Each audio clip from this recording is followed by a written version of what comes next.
ya gandrung Mas Uncek. Kuwi anggepen kaya Gede. Pokoke anggepen kaya Janaka ngono ya. Nah, bayangno aku gede dhuwur ngono lah. Arep kaya jangan gorine kuwi anggepen kuwi Janaka. Duh, anu ning Arep jangan pamintaku. Mas Uncek wong manis. Nah, ya. Pamintaku, Mas. Nggih. Apa iya ning tawang ya? Ya bane. Wau ya ning tawang nggih. Ya, coba kayak apa? Dah.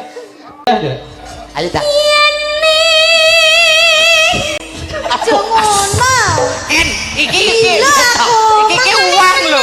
Mbak Niken arep dadi terganggu. Lah aku kadhe gandrung. Gandrung kok meneng aku dikira debok. Gandrung ki kudune ki tangane ngene tekan terus aku ki pangkunan. Ngene lho. Nah, ngene ser teplek. Nah, terus ngene. Ayo. Wong lanang ngono.